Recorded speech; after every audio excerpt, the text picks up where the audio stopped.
1 Raja-Raja pasal 2 ayat 1 sampai ayat 46.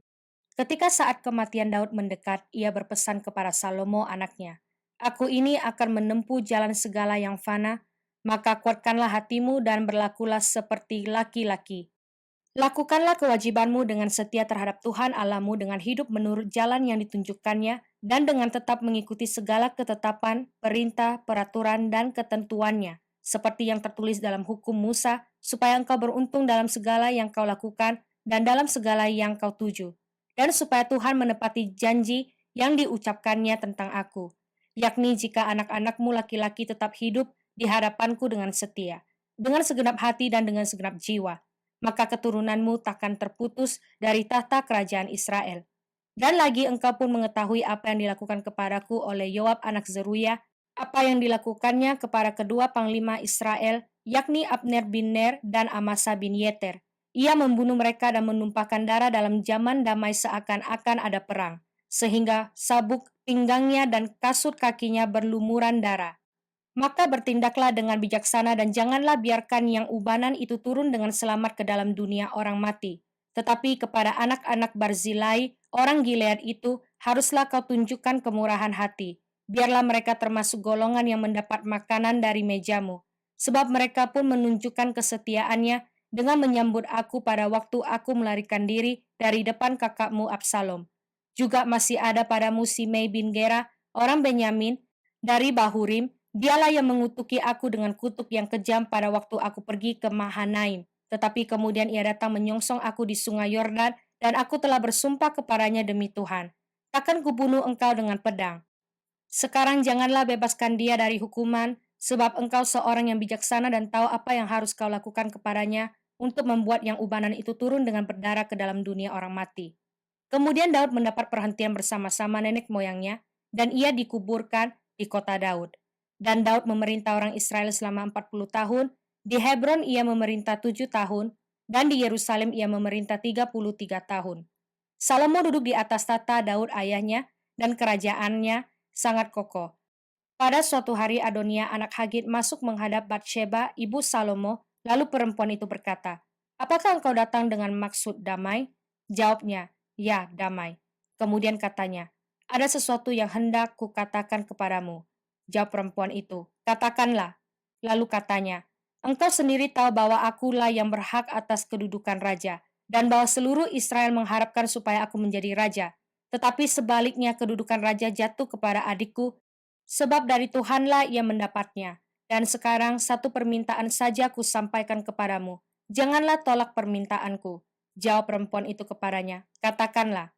Maka katanya, "Bicarakanlah kiranya dengan Raja Salomo, sebab ia tidak akan menolak permintaanmu, supaya Abisak gadis Sunem itu diberikannya kepadaku menjadi istriku." Jawab Batsheba, "Baik, aku akan membicarakan hal itu untuk engkau dengan raja." Batsheba masuk menghadap Raja Salomo untuk membicarakan hal itu untuk Adonia, lalu bangkitlah raja mendapatkannya serta tunduk menyembah kepadanya. Kemudian duduklah ia di atas tatahnya, dan ia menyuruh meletakkan kursi untuk bunda raja, lalu perempuan itu duduk di sebelah kanannya. Berkatalah perempuan itu, "Suatu permintaan kecil saja yang kusampaikan kepadamu, janganlah tolak permintaanku." Jawab raja kepadanya, "Mintalah ya ibu, sebab aku tidak akan menolak permintaanmu." Kata perempuan itu, "Biarlah Abisak gadis Sunem itu diberikan kepada kakakmu Adonia menjadi istrinya." Tetapi Raja Salomo menjawab ibunya, "Mengapa engkau meminta hanya Abisak gadis Sunem itu untuk Adonia? Minta jugalah untuknya kedudukan raja. Bukankah dia saudaraku yang lebih tua dan di pihaknya ada Imam Abiatar dan Yoab anak Zeruya?" Lalu bersumpahlah Raja Salomo demi Tuhan, "Beginilah kiranya Allah menghukum aku, bahkan lebih daripada itu, jika Adonia tidak membayarkan nyawanya dengan permintaan ini. Oleh sebab itu, demi Tuhan yang hidup yang menegakkan aku dan mendudukkan aku di atas tata Daud ayahku, dan yang membuat bagiku suatu keluarga seperti yang dijanjikannya, pada hari ini juga Adonia harus dibunuh." Lalu Raja Salomo menyerahkan hal itu kepada Benaya bin Yoyada, orang ini memancung dia sehingga mati. Dan kepada Imam Abiatar Raja berkata, "Pergilah ke Anatot, ke tanah milikmu, sebab engkau patut dihukum mati, tetapi pada hari ini aku tidak akan membunuh engkau." oleh karena engkau telah mengangkat tabut Tuhan Allah di depan Daud ayahku, dan oleh karena engkau telah turut menderita dalam segala sengsara yang diderita ayahku. Lalu Salomo memecat Abiatar dari jabatannya sebagai imam Tuhan. Dengan demikian Salomo memenuhi firman Tuhan yang telah dikatakannya di Silo mengenai keluarga Eli. Ketika kabar itu sampai kepada Yoab, memang Yoab telah memihak kepada Adonia, sekalipun ia tidak memihak kepada Absalom. Maka larilah Yoab ke kemah Tuhan lalu memegang tanduk-tanduk mesbah.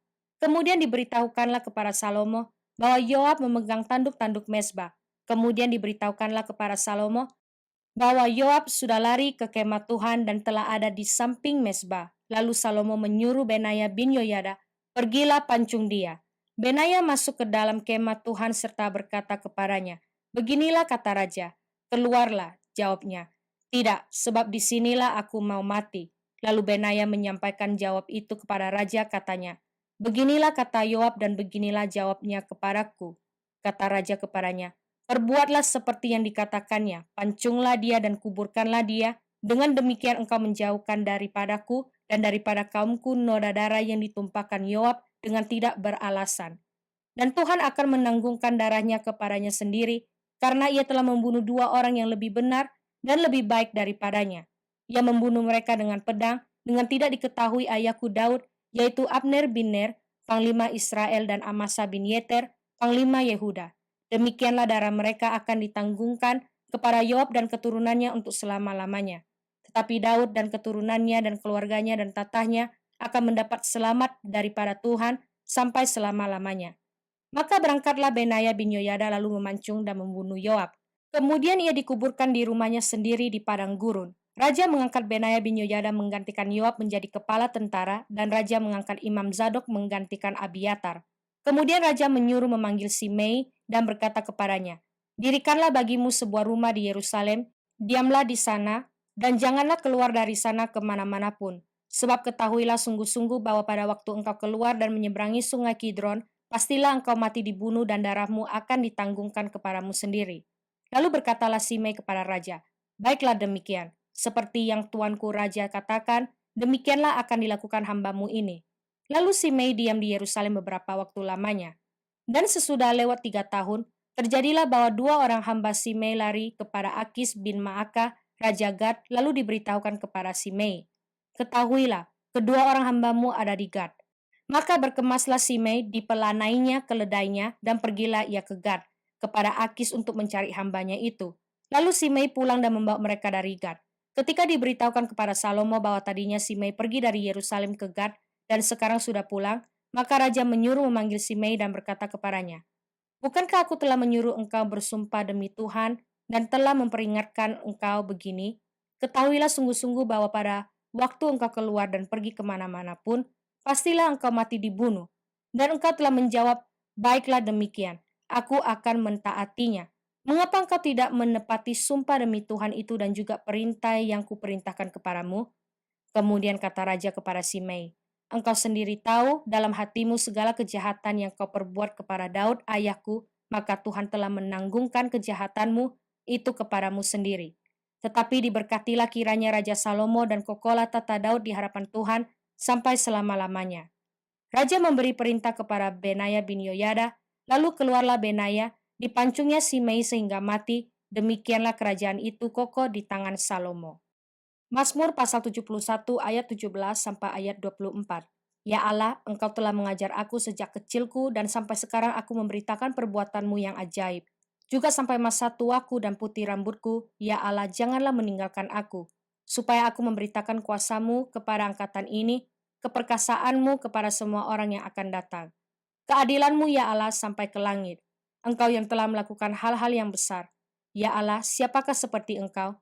Engkau yang telah membuat aku mengalami banyak kesusahan, dan malah petaka engkau akan menghidupkan aku kembali, dan dari samudera raya bumi engkau akan menaikkan aku kembali. Engkau akan menambah kebesaranku, dan akan berpaling menghibur aku.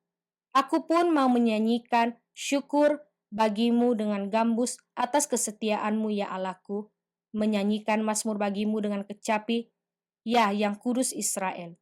Bibirku bersorak-sorai sementara menyanyikan mazmur bagimu. Juga jiwaku yang telah kau bebaskan, lidahku juga menyebut-nyebut keadilanmu sepanjang hari, sebab akan mendapat malu dan tersipu-sipu orang-orang yang mengikhtiarkan celakaku. Amsal pasal 15 ayat 22 sampai ayat 23. Rancangan gagal kalau tidak ada pertimbangan, tetapi terlaksana kalau penasihat banyak. Seseorang bersuka cita karena jawaban yang diberikannya, dan alangkah baiknya perkataan yang tepat pada waktunya. Yohanes pasal 14 ayat 22 sampai pasal 15 ayat 10.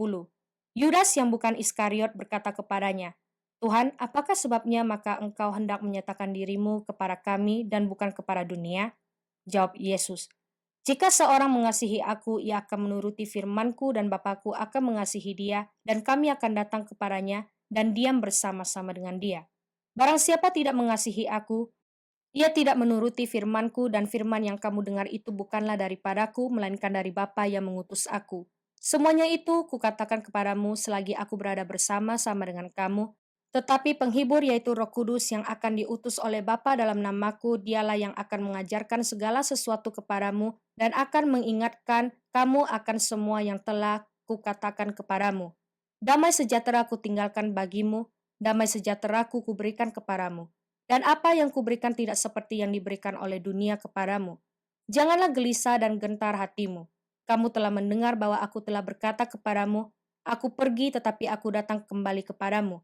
Sekiranya kamu mengasihi aku, kamu tentu akan bersuka cita karena aku pergi kepada Bapakku, sebab Bapa lebih besar daripadaku. Dan sekarang juga aku mengatakannya kepadamu sebelum hal itu terjadi, supaya kamu percaya apabila hal itu terjadi. Tidak banyak lagi aku berkata-kata dengan kamu, sebab penguasa dunia ini datang dan ia tidak berkuasa sedikit pun atas diriku. Tetapi supaya dunia tahu bahwa aku mengasihi Bapa dan bahwa aku melakukan segala sesuatu seperti yang diperintahkan Bapa kepadaku. Bangunlah, marilah kita pergi dari sini. Akulah pokok anggur yang benar dan Bapakulah pengusahanya. Setiap ranting padaku yang tidak berbuah, dipotongnya dan setiap ranting yang berubah, dibersihkannya supaya ia lebih banyak berbuah. Kamu memang sudah bersih karena firman yang telah kukatakan kepadamu. Tinggallah di dalam aku dan aku di dalam kamu. Sama seperti ranting tidak dapat berbuah dari dirinya sendiri. Kalau ia tidak tinggal pada pokok anggur, demikian juga kamu tidak berbuah. Jikalau kamu tidak tinggal di dalam aku, akulah pokok anggur, dan kamulah ranting-rantingnya. Barang siapa tinggal di dalam aku dan aku di dalam dia, ia berbuah banyak, sebab di luar aku kamu tidak dapat berbuat apa-apa. Barang siapa tidak tinggal di dalam aku, ia dibuang keluar seperti ranting dan menjadi kering. Kemudian dikumpulkan orang dan dicampakkan ke dalam api lalu dibakar. Jikalau kamu tinggal di dalam aku dan firmanku tinggal di dalam kamu, mintalah apa saja yang kamu kehendaki dan kamu akan menerimanya. Dalam hal inilah Bapakku dipermuliakan, yaitu jika kamu berbuah banyak dan dengan demikian kamu adalah murid-muridku. Seperti Bapa telah mengasihi aku, demikianlah juga aku telah mengasihi kamu. Tinggallah di dalam kasihku itu, jikalau kamu menuruti perintahku, kamu akan tinggal di dalam kasihku seperti aku menuruti perintah Bapakku dan tinggal di dalam kasihnya.